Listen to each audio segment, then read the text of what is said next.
Shalom, salam sejahtera saudaraku terkasih di dalam Tuhan Yesus Kristus. Senang sekali kalau saat ini dapat berjumpa dengan Anda kembali dalam program Talkshow Pasca Ceria GKI Residen Sudirman pada episode keempat kali ini. Saksikan acara ini hingga selesai nantinya. Perkenalkan, saya Chris Haji yang akan memandu acara Talkshow kali ini selama 60 menit ke depan. Untuk menyemangati kita semua, mari kita menyuarakan yel-yel kita. Paskah ceria, di sini senang, di sana senang, di mana-mana semuanya senang. Yes, yes. Saudara terkasih, tema dalam episode 4 ini tentu juga seru, juga menarik untuk kita simak semua. Ya, dengan tema perjamuan kudus online. Tentu kita semua akan bertanya, kenapa perjamuan kudus dilaksanakan secara online, bukan di gereja, sebagaimana yang telah kita jalani selama ini? Ya, tentu saja karena saat ini kita masih dalam pandemi COVID-19. Tentu kita semua belum bisa beribadah di gedung gereja, sehingga dalam kita melaksanakan perjamuan kudus juga secara online. Mari kita cermati bersama pada pembahasan kali ini, sehingga saat kita melaksanakan perjamuan kudus, sesuai dengan yang dikehendaki Tuhan untuk kita perbuat. Kita temukan jawabannya dalam diskusi kali ini bersama narasumber kita, Bapak Pendeta Jusianto. Beliau adalah salah satu pendeta di GKI Residen Sudirman. Salam Pak Pendeta Jusianto. Shalom, selamat sore Pak Chris Haji. Selamat sore juga, apa kabar Pak Jusi? Puji Tuhan, baik-baik dan sehat-sehat selalu Pak Chris. Amin. Senang sekali kalau saat ini dapat bertemu dengan Bapak untuk bersama-sama kita berdiskusi dan belajar bagaimana perjamuan kudus online itu. Sebelum kita masuk dalam acara ini, mari kita semua mohon penyertaan Tuhan agar acara ini dapat berjalan dengan baik. Untuk ini, mari kita berdoa. Bapa Surgawi, kami berterima kasih kalau saat ini kami boleh bersama di saluran YouTube GKI Residen Sudirman untuk mengadakan talkshow dalam acara Masa Raya Paskah tahun 2021 ini. Tuhan, kami bersyukur saat ini bersama Bapak Pendeta Jusianto sebagai narasumber yang akan berbagi dalam diskusi kali ini dengan tema perjamuan kudus online. Kiranya kasih menyertai acara persahabatan kami. Mohon anugerah dan hikmat Tuhan, sehingga apa yang disampaikan oleh Bapak Pendeta Jusianto boleh bermanfaat dan menjadi berkat bagi siapa saja yang menyaksikan tayangan ini. Demi Kristus Yesus, kami berdoa. Amin. Amin. Bapak Pendeta, kita akan bertanya-tanya kepada Bapak tentang perjamuan kudus online. Ya, Pak Chris. Kalau berbicara perjamuan kudus, tentu bagi kita anak-anak Tuhan, orang Kristen itu sudah sangat biasa ya Pak. Jadi apalagi Kristen mulai kecil itu perjamuan kudus sudah sangat familiar. Nah, pada saat ini pandemi masih melanda negeri kita. Tentu setiap kita pasti menerima dampaknya, sehingga persoalan kehidupan keseharian kita banyak menyita tenaga, pikiran. Tentu ada baiknya kita merefresh Bapak. Jadi menyegarkan kembali pemahaman kita tentang perjamuan kudus. Jadi prinsipnya itu kalau kita tiap hari itu memikirkan apa yang ada dalam diri kita, ada baiknya kita merefresh apa perjamuan kudus itu. Terus juga kenapa perjamuan kudus selama ini berhenti dan kenapa sekarang lanjut lagi? Gitu kira-kira Pak Pendeta Jusianto. Jadi kami mohon diberikan beberapa pemahaman. Silakan Bapak. Ya Pak Chris, selamat sore Pak Chris dan selamat sore Bapak Ibu serta saudara-saudara sekalian. Saudara, mengapa perjamuan kudus di GKI Residen Sudirman berhenti? Itu dasar pemahamannya adalah ketika Indonesia dan bahkan dunia dilanda dengan pandemi COVID-19 ini, kita mengalami begitu banyak krisis, Pak Chris. krisis itu terjadi bukan hanya di Indonesia, tapi di seluruh dunia. Dampak ini adalah dampak yang sangat luar biasa, mulai dari ekonomi, mulai relasi, bahkan emosi, bahkan spiritualitas. Nah, gereja di tengah pandemi COVID-19 ini perlu menghadirkan Kristus yang menyelamatkan dunia. Sebab umat itu perlu merasakan sentuhan Kristus di tengah-tengah kondisi yang semacam ini. Oleh sebab itu, saat ini gereja belum berani mengadakan perjamuan kudus onsite atau di tempat itu karena kita justru ingin supaya pandemi COVID ini segera sirna, kalau bisa kita katakan musnah, kalau bisa kita katakan meninggalkan bumi Indonesia ini. Maka tempat-tempat di mana terjadinya perkumpulan-perkumpulan itu kita tidak akan adakan, termasuk perjamuan kudus. Kita ketahui bahwa mulai sekitar Maret akhir begitu ya tahun lalu sampai sekarang ini kita belum mengadakan kebaktian. Bukan karena berani dan tidak berani Pak Kris, tapi karena kita tahu bahwa kalau kita mengumpulkan massa, disitulah bisa terjadi klaster-klaster baru, itu yang kita takutkan. Maka kalau gereja itu mau menyentuh jemaat, mau menyentuh masyarakat, seharusnya gereja jangan mengadakan acara dulu supaya tidak terjadi persoalan-persoalan yang baru, penambahan-penambahan COVID yang baru. Nah, dasar-dasar itulah yang akhirnya membuat kami teristimewa Majelis Jemaat memutuskan untuk tidak diadakan terlebih dulu kebaktian yang onsite atau kebaktian di tempat, termasuk perjamuan kudus. Tetapi mengingat ini sudah terlalu lama, Pak Kris, jadi kalau mau di hampir 1 tahun Pak Kris ya. Ya, 1 tahun. Kalau ini bulan Maret berarti kurang lebih 1 tahun Pak Kris ya. Iya. Tahun kita itu tidak mengadakan perjamuan kudus. Maka kita berpikir bagaimana kita bisa mengadakan perjamuan kudus, tapi bukan di tempat atau gereja, tetapi perjamuan kudus online. Itulah dasar pemikiran kita, Pak. Kenapa berhenti dan sekarang kenapa kita mau memulai lagi? Karena kita juga rindu bukan hanya menyapa jemaat, tetapi kita rindu juga sentuhan-sentuhan Kristus ada di dalam kehidupan jemaat kita. Begitu Pak Kris. Ya, terima kasih Pak Jusi. Barangkali perlu kita merefresh kembali ya Pak. Apa artinya perjamuan kudus itu Pak? Mungkin bisa menyegarkan ingatan kita karena 1 tahun itu cukup waktu yang lama. Jadi mohon dijelaskan perjamuan kudus itu apa gitu kan Pak. Jadi menyegarkan saja Bapak mungkin itu. Ya Pak Kris. Jadi saudara, kita mesti mengingat kembali tentang perjamuan kudus itu adalah perjumpaan intim antara Tuhan dengan umatnya. Jadi perjumpaan itulah yang oleh Rasul Paulus ditulis di dalam 1 Korintus pasalnya yang ke-11 ayat 23 dan 25. Saya bacakan ayatnya Pak Kris ya. Iya, terima kasih Pak. Sebab apa yang telah kuteruskan kepadamu telah aku terima dari Tuhan, yaitu bahwa Tuhan Yesus pada malam waktu ia diserahkan mengambil roti dan sesudah itu ia mengucapkan syukur atasnya, ia memecah-mecahkannya dan berkata, inilah tubuhku yang diserahkan bagi kamu. Perbuatlah ini menjadi peringatan akan aku. Demikian juga ia mengambil cawan sesudah makan lalu berkata, cawan ini adalah perjanjian baru yang dimeteraikan oleh darahku. Perbuatlah ini setiap kali kamu meminumnya menjadi peringatan akan aku.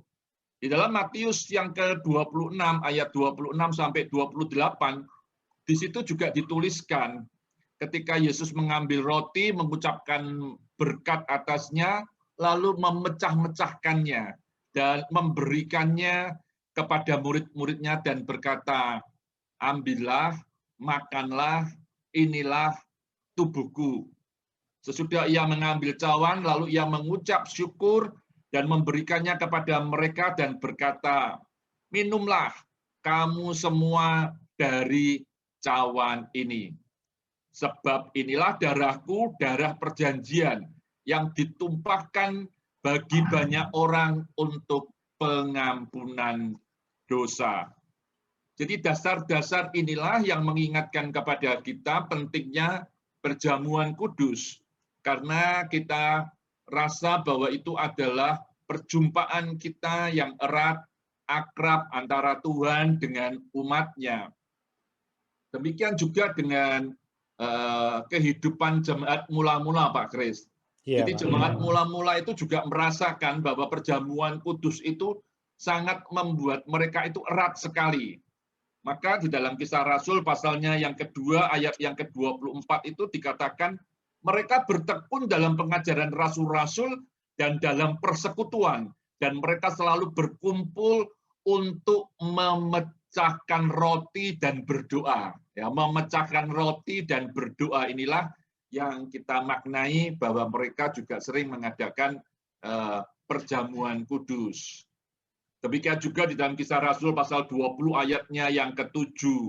Dikatakan pada hari pertama dalam minggu itu kami berkumpul untuk memecahkan roti. Paulus berbicara dengan saudara-saudara di situ karena ia bermaksud untuk berangkat pada keesokannya. Pembicaraan itu berlangsung sampai tengah malam. Jadi begitu akrabnya mereka, begitu mereka merasakan persekutuan yang hidup antara mereka, orang-orang yang beriman dengan Tuhan. Dan itulah perjalanan kehidupan mereka ketika mereka melayani Tuhan, mereka tidak pernah lupa bahwa mereka melakukan perjamuan kudus. Dasar-dasar inilah yang membuat kita semua sebagai orang-orang yang percaya, kita juga melakukan hal yang sama, yaitu kita melaksanakan perjamuan kudus. Demikian, Pak Kris. Ya, tadi Bapak di dalam ayat tadi disampaikan, seperti kita tahu bahwa selama ini melaksanakan perjamuan kudus, kita makan roti dan minum anggur, ya Pak ya, di ayat yang disebutkan tadi. Ya. Mau dijelaskan Pak, kenapa roti dan anggur? Tentu untuk daerah yang terpencil, untuk mendapatkan roti dan anggur ini bukan persoalan yang mudah. Apakah bisa misalnya diganti roti dengan ubi atau kentang, atau anggur dengan air gula, atau apa yang ada dalam daerahnya.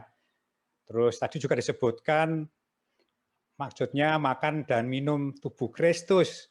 Jadi apa kira-kira tadi perlu dijelaskan Bapak? Jadi ada dua hal ini Pak. Jadi kan daerah kita itu seperti itu. Ya, silakan Pak Jusianto. Ya, kalau berbicara soal roti dan anggur, itu adalah bagian atau elemen-elemen yang mesti ada di dalam perjamuan kudus. Elemennya itu biasanya adalah roti dan anggur. Nah, Bapak Ibu serta saudara-saudara sekalian, ingat bahwa roti dan anggur itu hanya elemen saja, dan roti dan anggur itu hanya lambang saja, lambang tubuh dan darah Kristus. Oleh sebab itu, gereja semestinya tidak terlalu menekankan elemen-elemennya itu harus roti semacam ini atau semacam itu. Tetapi gereja harus menekankan kepada makna dari perjamuan kudusnya, Pak. Jadi kalau mau diganti boleh, boleh. Mau diganti apapun boleh. Kalau itu gereja, maka kalau mau mengganti biarlah itu menjadi kesepakatan bersama-sama. Ya pernah ada cerita Pak Kris. Jadi di Kalimantan itu mereka itu biasa perjamuan kudus dengan singkong, Pak Kris. Iya, luar biasa, Pak. Iya. Ya, dengan singkong, anggurnya mereka itu ada anggurnya, atau mungkin mereka istilahnya tua atau begitu ya, tapi mereka tidak minum sampai mabuk, tapi sedikit. Nah, pada waktu itu datanglah seorang penginjil muda yang dari Jawa. Di Kalimantan roti itu waktu itu belum ada. Tapi karena sudah perkembangan zaman, roti itu sudah ada. Lah, penginjil muda ini menyarankan kepada orang-orang di sana atau penatua-penatua di sana untuk segera mengganti singkong dengan roti, karena roti sudah ada, begitu kan ya. Tetapi rupanya itu menjadi persoalan yang besar bagi mereka. Jadi saudara-saudara kita yang biasa makan roti diganti dengan singkong, dan itu sudah berjalan puluhan tahun, tiba-tiba diganti dengan roti atau mau diganti dengan roti. Akhirnya ya kita tahulah kalau saudara-saudara kita, orang tua kita begitu ya, ada sesuatu perubahan kan mungkin tidak nyaman begitu ya Pak Kris ya. Iya, iya betul Pak. Akhirnya mereka ya cukup marah lah, dan akhirnya hamba Tuhan yang masih muda itu ya mesti mengalah dan harus tahu menempatkan diri begitu. Nah, salah satu ini adalah sebuah contoh. Tapi sekali lagi, elemen dalam perjamuan kudus itu boleh diganti dengan apa saja yang melambangkan tubuh dan darah Kristus, termasuk anggur. Karena begini Pak Kris, ada banyak orang yang juga tidak bisa minum anggur karena ada beberapa anggur yang ada kadar alkoholnya.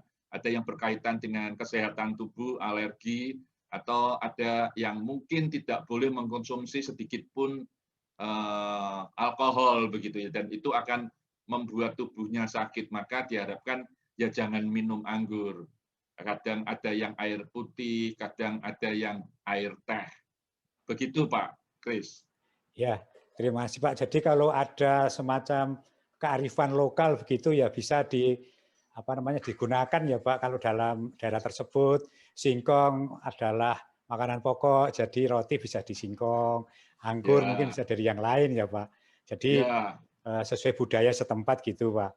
Iya. Saya pernah melayani itu Pak Kris, pakai anggurnya pakai Fanta Pak Kris. Oh iya, merah begitu kayak ya. Merah begitu kan ya. Saya tanya, anggur kan ada di sini. Iya, tapi kami mau mengingat darah Kristus harus merah. Lebih merah. Wah, luar biasa ini. Jadi bisa lebih masuk dalam hati begitu ya Pak ya. Mereka menghayatinya begitu. Iya.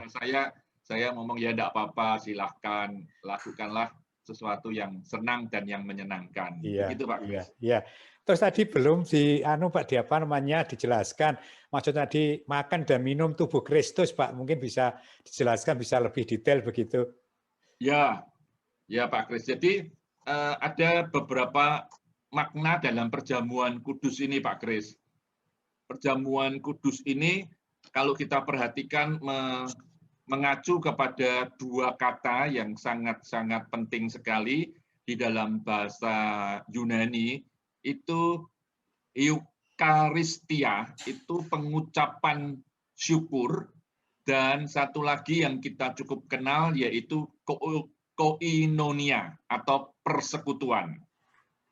Nah, kalau kita katakan Eucharistia atau pengucapan syukur, itu mau mengingatkan kepada kita bahwa Tuhan Yesus ketika melakukan perjamuan kudus itu ia memecah-mecah roti dan mengucap syukur atasnya.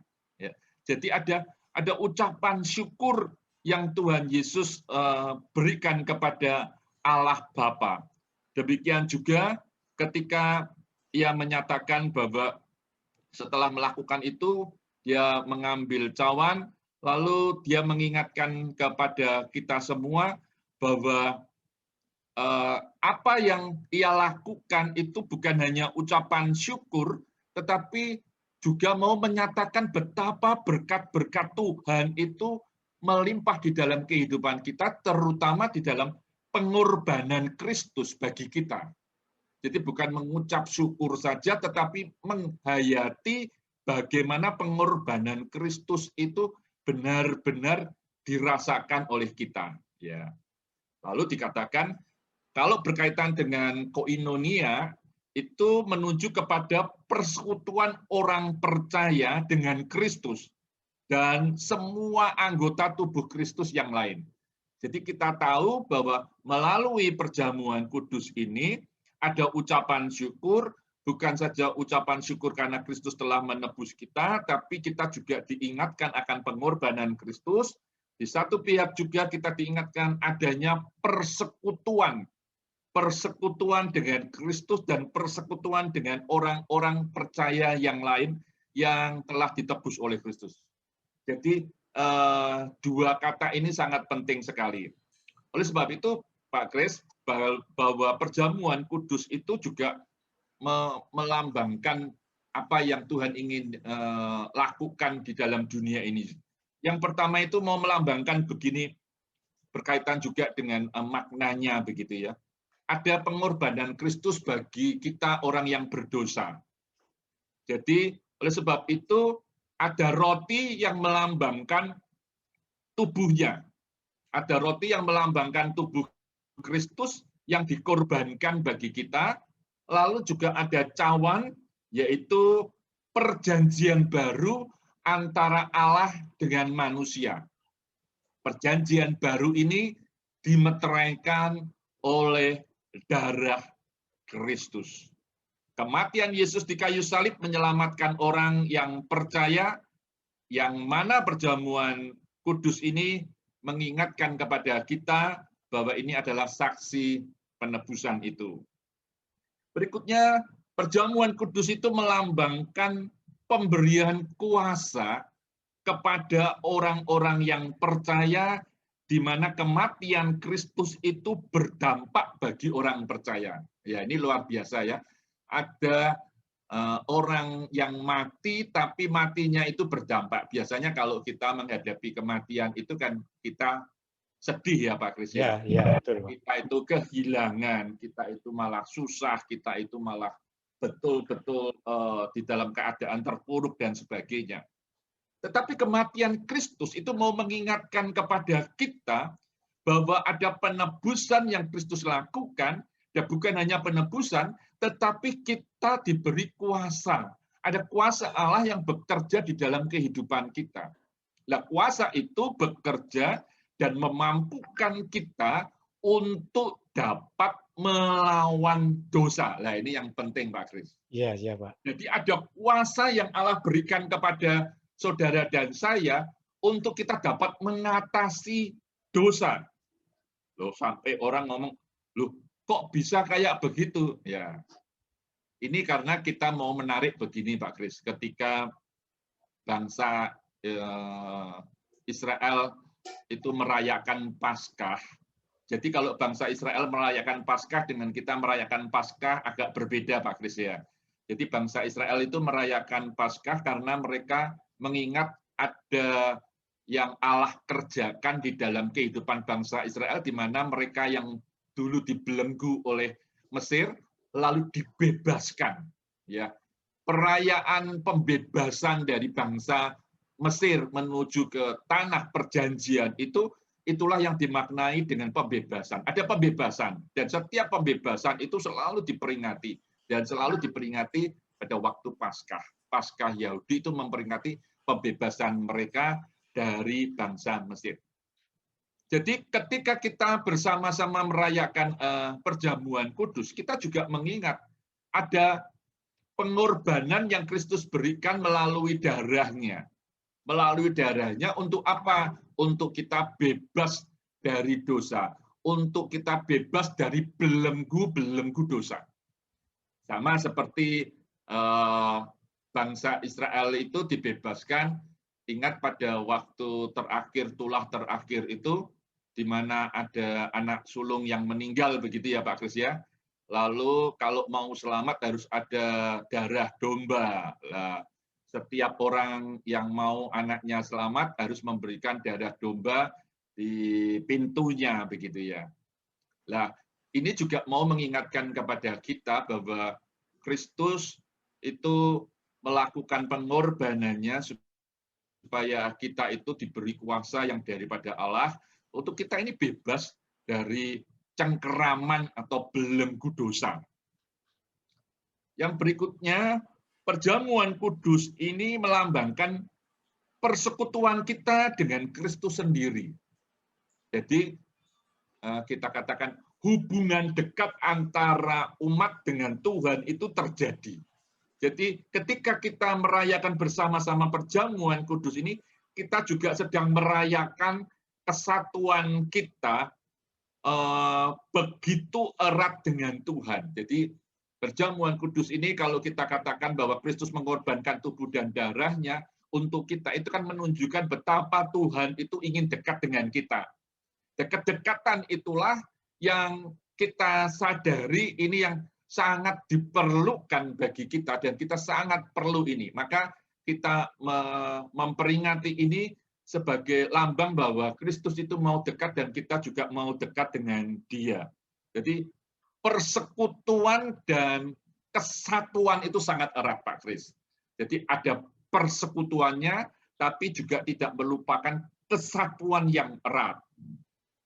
Dan yang terakhir begini, perjamuan kudus itu sebetulnya bukan saja berbicara soal masa kini, yaitu kita ditebus oleh Kristus, tetapi perjamuan kudus itu juga mau mengingatkan kita tentang penggenapan kerajaan Allah.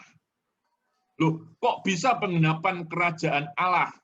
Ya, ingat bahwa Tuhan itu tidak hanya mengorbankan, melainkan juga Tuhan itu memberikan kemuliaan pada masa yang akan datang. Saya bacakan ayatnya Pak Kris ya. Wahyu 19 ayatnya yang ke-9. Begini bunyi firman Tuhan.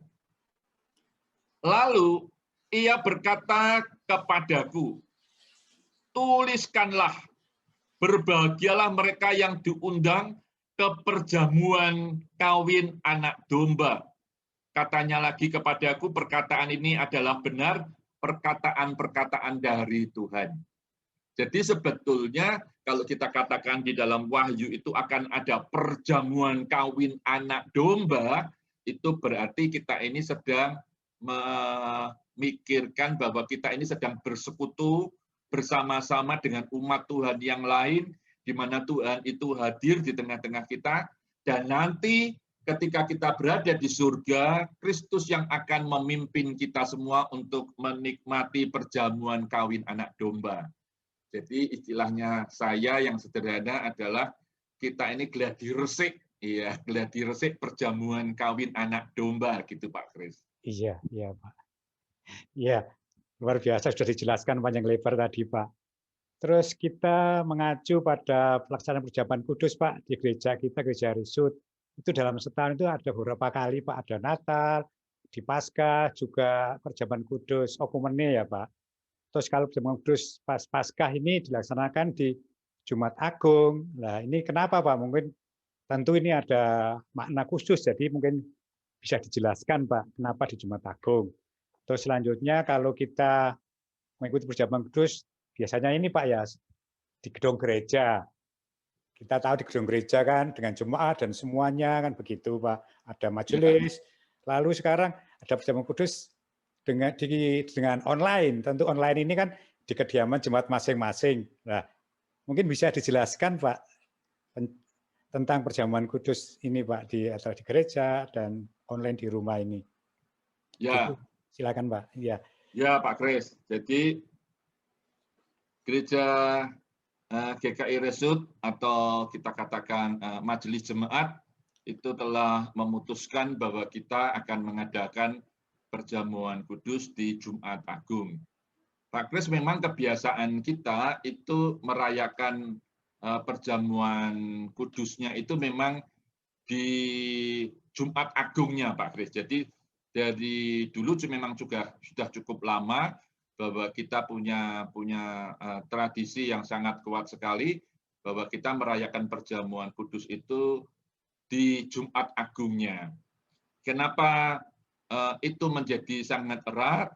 Karena Jumat Agung sebagai hari di mana Kristus mati, itu kita memperingati dengan perjamuan kudus, di mana perjamuan kudus itu mengingatkan kepada kita semua akan pengorbanan Kristus, akan kematiannya, dan yang berpuncak pada kebangkitannya. Jadi kematian Kristus bagi kita orang yang berdosa itulah yang diperingati di dalam Jumat Agung, dan kita ingin merayakannya dengan perjamuan kudus. Jadi perjamuan kudus inilah yang Jumat Agung inilah yang akhirnya kita ambil dan kita sepakati kita lakukan perjamuan kudus di Jumat Agung. Jadi mengingat akan pengorbanan Kristus bagi kita atau bagi jemaat umat yang berdosa.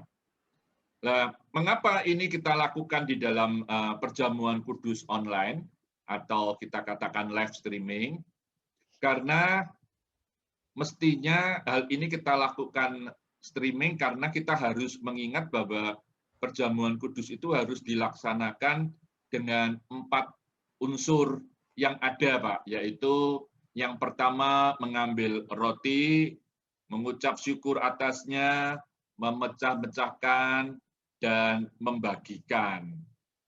Maka peristiwa itu mesti kita alami bersama-sama dan kita harus melakukan itu pada waktu yang bersama-sama, pada waktu yang bersama-sama.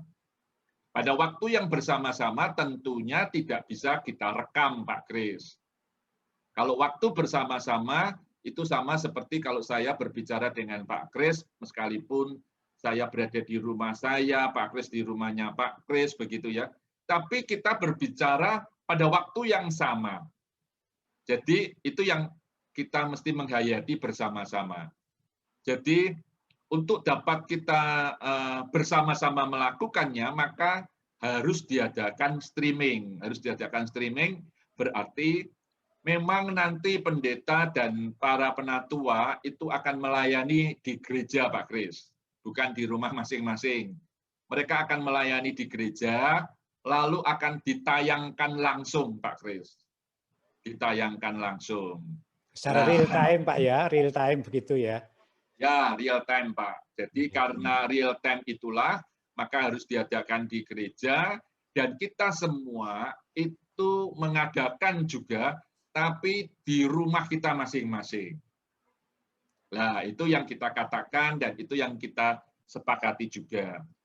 Loh, apakah itu pernah terjadi di gereja? Oh, pernah. Misalnya begini, di beberapa gereja ketika mengadakan perjamuan kudus on-site atau di tempat, kalau gedung gerejanya tidak muat, kita ngadakan di mana, Pak Kris?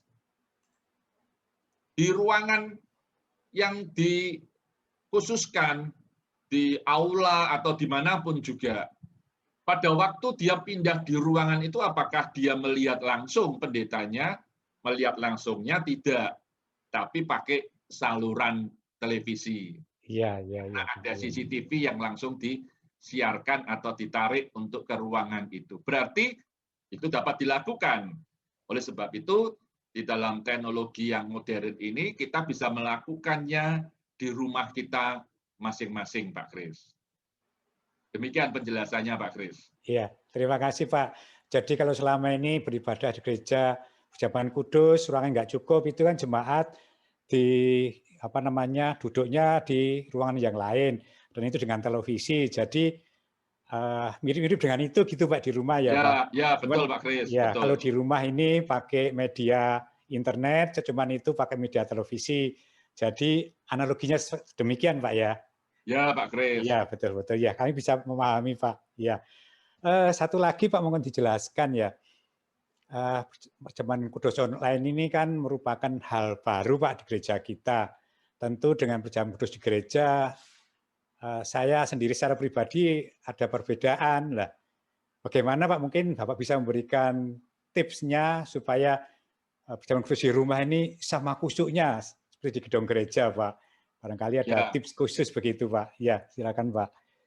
Ya, jadi kalau kita kembalikan kepada hakikat perjamuan kudus, kita selalu diingatkan begini, Pak Kris, bahwa sebelum kita perjamuan kudus, kita biasanya itu kan mempersiapkan diri, Pak Kris. Iya, iya, Pak. Betul, betul. Mempersiapkan diri itu biasa kita katakan dengan istilah sensura morum. Sensura morum, ya Pak. Ya, sensura morum itu terdiri dari dua kata, sensor sama morum. Morum itu moral, mengamati, memperhatikan, melihat moral kita, begitu ya. Artinya kita berani mengintrospeksi diri kita masing-masing. Jadi kekuatan di dalam kita mau mengadakan perjamuan kudus itu adalah bagaimana kita bercermin diri, Pak Kris. Bagaimana kita bercermin diri di hadapan Tuhan, dan kita sadar betul siapakah kita ini di hadapan Tuhan. Ketika cermin itu dibuka dan kita bisa melihat cermin kita dengan baik, maka saya katakan itu berarti bisa menjadi baik. Jadi ketika kita tidak bercermin, ketika kita tidak mempersiapkan diri, baik kita ibadah pada waktu onset maupun tidak, sama saja Pak Kris. Jadi kuncinya adalah mempersiapkan diri. Oleh sebab itu, kami mendorong jemaat semua untuk boleh mempersiapkan diri, yaitu pada hari Rabu tanggal 24 Maret, Pak Kris, jam 7 di YouTube. Biasanya kan kita itu persekutuan doa, Pak Kris, lah itu diganti dengan sensura morum. Nah, itu tempat di mana kita itu mempersiapkan diri. Yang kedua, Pak Kris, kalau kita berbicara mempersiapkan diri, yang kedua adalah bagaimana kita mempersiapkan tempat kita. Saya katakan tempat tidak harus mewah, tempat tidak harus semua bersih, tidak ada benda-benda lain, begitu ya. Tidak harus begitu. Tetapi bagaimana kita mempersiapkan tempat itu dengan baik dan memadai untuk kita mengadakan perjamuan kudus bersama-sama. Kita siapkan betul-betul rotinya, kita siapkan anggurnya, dan ketika kita sudah mempersiapkan itu dengan baik, mari lakukanlah persiapan diri dengan baik. Kita juga melibatkan keluarga kita. Ayo kita bersama-sama di satu momen, saya ingin katakan kepada Bapak, Ibu, serta saudara-saudara sekalian, ini satu momen yang mungkin sulit terulang lagi, Pak Kris. Kita bisa bersekutu bersama-sama dengan keluarga kita di rumah, mengadakan perjamuan kudus bersama-sama seluruh keluarga-keluarga GKI Residen Sudirman. Ini menurut saya momen yang betul-betul khusus. Begitu, Pak Kris.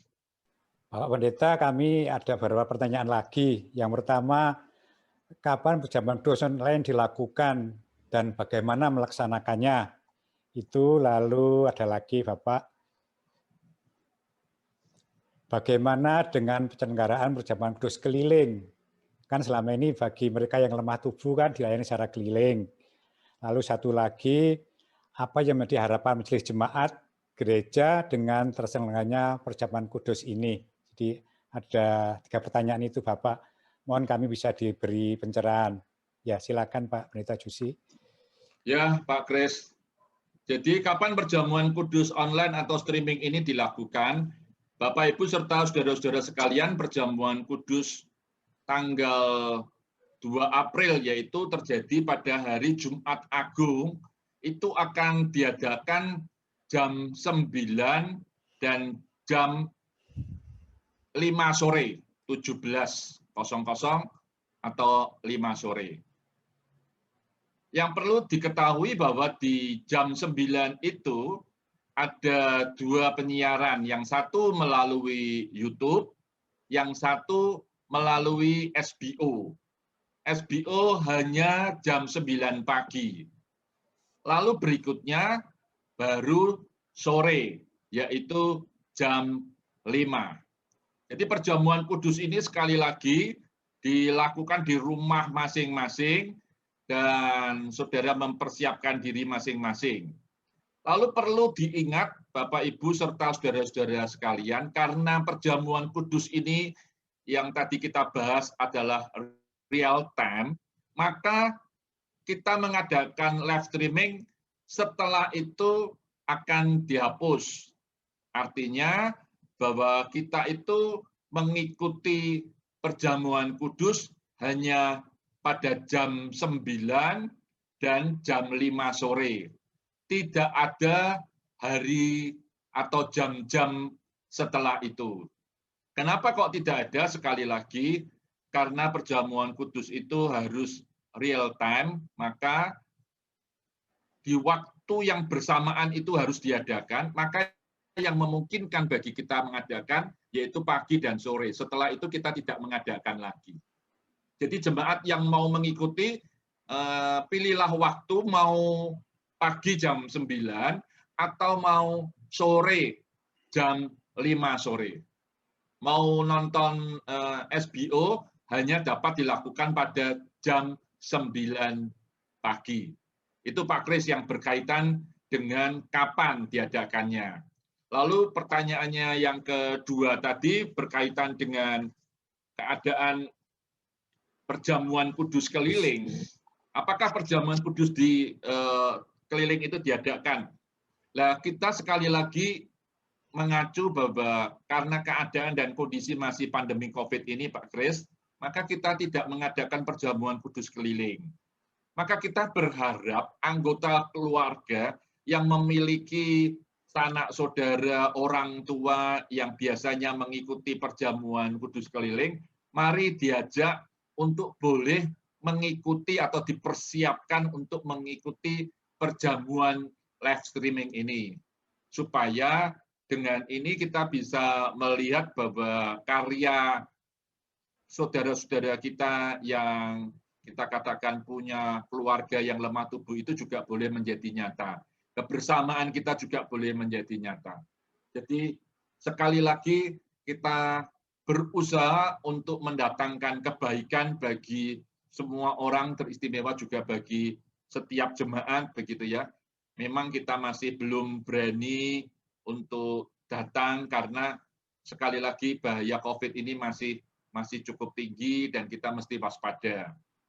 Lalu dikatakan apa harapan majelis jemaat dengan terselenggaranya perjamuan kudus ini?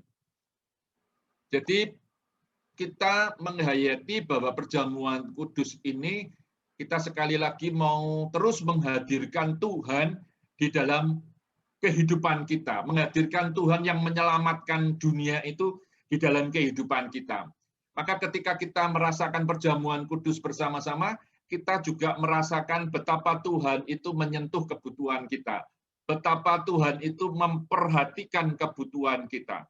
Maka kita mengharapkan juga karena ini perjamuan kudus diperuntukkan untuk semua umat, teristimewa jemaat-jemaat GKI Residen Sudirman, maka setiap orang yang mengetahui berita ini mari kita sebarkan kepada banyak orang supaya hal ini menjadi kebaikan bagi banyak orang pula. Sekali lagi kita berharap bahwa apa yang Tuhan lakukan, apa yang Tuhan ingin kerjakan di dalam kehidupan orang percaya itu terus-menerus terjadi di dalam kehidupan kita. Di masa-masa yang sulit ini, perjamuan kudus mau mengingatkan kepada kita bahwa Allah tetap bersama-sama dengan kita, Allah terus menguatkan kita, Allah memampukan kita untuk menghadapi kesulitan demi kesulitan yang sedang kita hadapi ini. Begitu Pak Kris.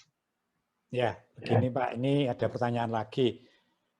Kenapa perjamuan kudus itu hanya bisa diikuti oleh jemaat yang sudah dibaptis atau sudah sidi? Padahal kalau kita membaca Injil Lukas 18 ayat 16 dikatakan di situ, Yesus bilang bahwa biarkan anak kecil datang kepadaku. Nah, ini bagaimana Pak Pendeta tentang hal ini? Silakan Bapak. Ya, yang pertama saya menjelaskan dulu Injil Lukas pasalnya 18 ayat 16 tadi yang dikutip, itu tidak berkaitan dengan perjamuan kudus, Pak Kris. Iya, Pak. Jadi ayat itu tidak berkaitan dengan perjamuan kudus, ayat itu menjelaskan kepada kita bahwa ada anak-anak kecil yang datang kepada Tuhan Yesus pada waktu itu dan murid-murid merasa bahwa anak-anak itu ngerusoi begitu ya, lalu anak-anaknya itu diusir dan Tuhan Yesus malah marah kepada murid-murid begitu ya, atau mengingatkan kepada murid-murid seharusnya anak-anak inilah yang datang kepadaku. Jadi kaitannya tidak dengan perjamuan kudus. Kalau ditanya kenapa perjamuan kudus tidak untuk anak-anak, jadi secara tradisi kita sudah melakukan itu cukup lama. memang saat ini sedang dibahas apakah memungkinkan atau tidak memungkinkan anak-anak itu ikut. Tetapi pemahaman kita yang pertama adalah bahwa waktu itu kita mau mengadakan perjamuan kudus, syarat yang utama itu adalah anak itu atau orang itu harus sudah dibaptis.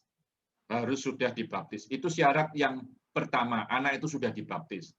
Yang kedua, orang yang mengikuti perjamuan kudus itu adalah orang dewasa.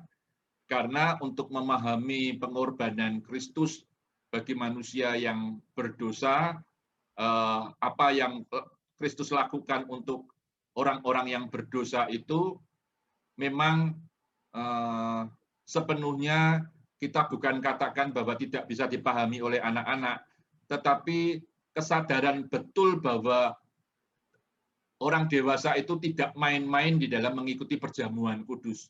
Betul-betul sangat serius. Nah, kalau kita melihat anak-anak itu kan kadang bisa lari sana, lari sini, ya, bisa mungkin tertawa-tawa sambil bawa anggur.